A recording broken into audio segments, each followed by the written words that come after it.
If you do go on to enjoy today's video, please remember to hit that like button. Of course, subscribe for more FIFA 21 and eventually FIFA 22 content. If you want to get some coins to see you through Path to Glory, head on over to u7buystore.com. New link down below. Brand new website, but same old code. TVM gets you 5% off at checkout.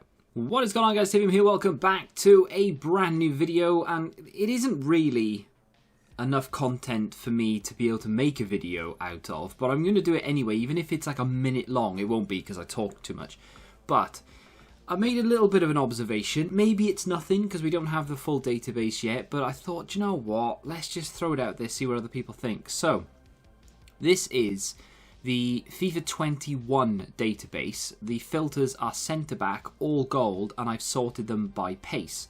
So major complaints this year were for the fact that people were having to use full-backs in defence, as in centre-backs, because strikers and wingers and so on are just too quick. The defenders are not fast enough, so it's just better to use right-backs and left-backs in a centre-back position on 7 chem, because all you really need is pace.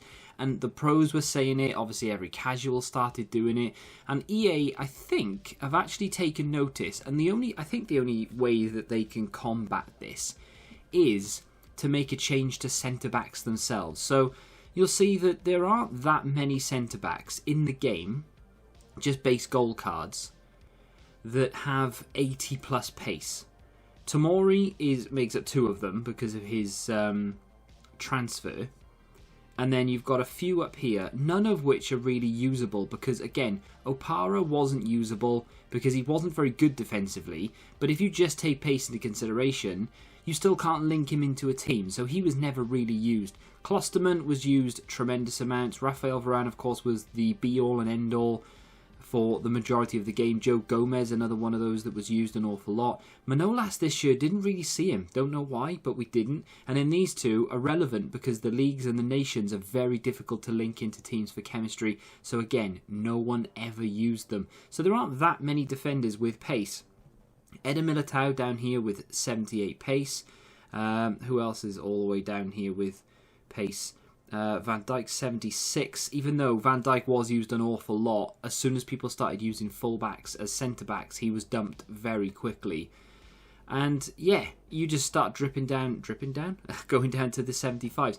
Now, the observation that I've made, and I'm sure other people have made it, is that they've upped pace for centre-backs tremendously. So you've got Pepe, which is one of the biggest ones. I think he's got a plus 14, I think. 80 pace they've given him.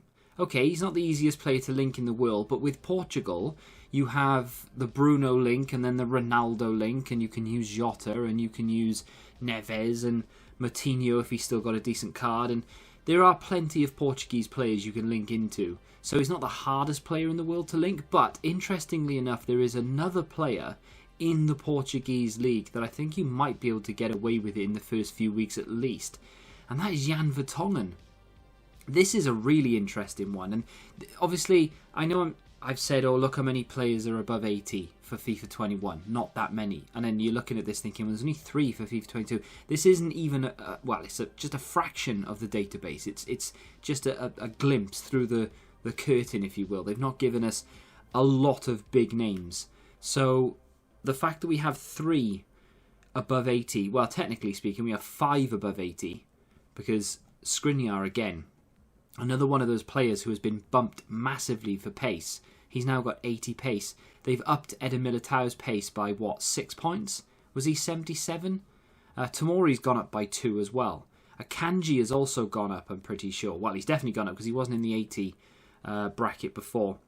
Van Dijk has gone up, but only by 2. Alaba, I think, has stayed the same.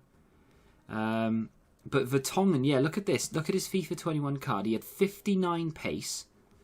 He was 83 rated with 59 pace. This is what, again, just sways me towards EA are going to be making some drastic pace changes to defenders and possibly CDMs as well, but definitely centre-backs.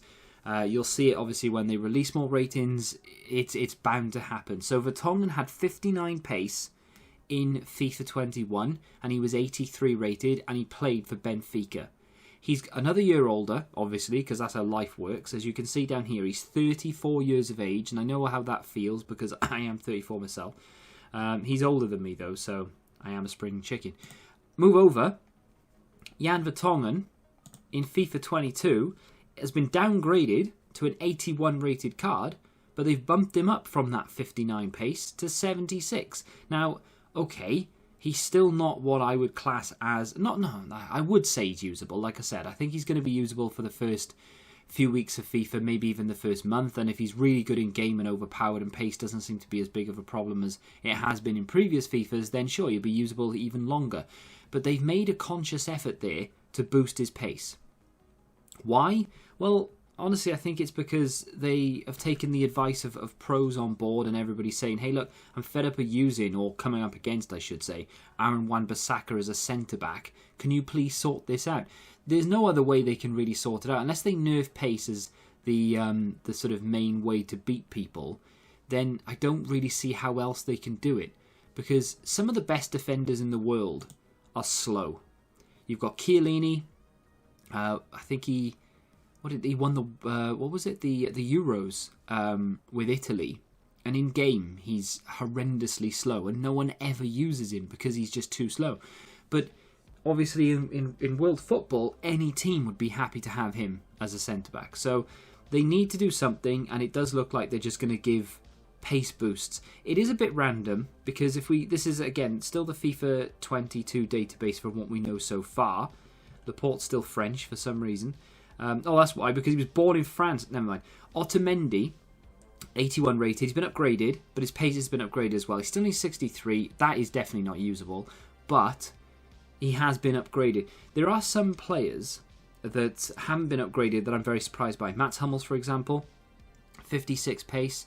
I thought with, Pepe getting a boost, Vertonghen getting a boost, Hummels is still a very good defender, very high rated.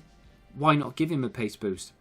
Why not make it 75? If they were making a conscious effort to help out the centre-backs, why didn't they do that? We're still waiting for ratings for John Stones and Thiago Silva, of course, and obviously loads and hundreds and thousands of other players, I'm sure. But I think they've dropped his pace off a cliff. I think he actually used to be quite quick. The leak for Kyle Walker is fake. There was a leak that he had 77 pace, which was a huge downgrade of about 14 points. But that turned out to be fake. So, yeah, ignore that. But it does look like EA are going out on a limb to boost centre-back's pace. And look at that. I did actually manage to stretch it to an 8-minute video. I am a genius. Or a waffler, whichever way you look at it. But just a quick observation. And also, these two, probably with Akanji as well, going to be the most overused centre-backs in the first few weeks and months of FIFA. In fact, Eder Militao could turn into what he was in FIFA 19, was it? When he was just used, well, it might have been 20, but he was just used in everyone's team all the way up until team of the season. And it could be the same again. He's got 83 pace, he's got 83 defending, 82 physical, and that realistically should be all you need. So he could be used an awful lot. Tomori gives good links into the Premier League. Akanji has got that pace, nice Dortmund links. Skriniar's going to be an interesting one. We're actually going to see people using Skriniar this year, which one of my favourite defenders in world football. Just very underrated and has sort of disappeared the last year or two. But either way, that's my observation. What do you reckon? Are EA going to boost centre-back pacing and try to encourage people to use centre-backs rather than full-backs in that position? It certainly looks that way, but whether I'm right or wrong, I don't know. Let me know your opinion in the comments if you have enjoyed this video and you want to see more from the player rating side of things rather than the packs from FIFA 21. Then again, let me know and hit the like button. Subscribe to the channel if you're new, and until the next time, goodbye.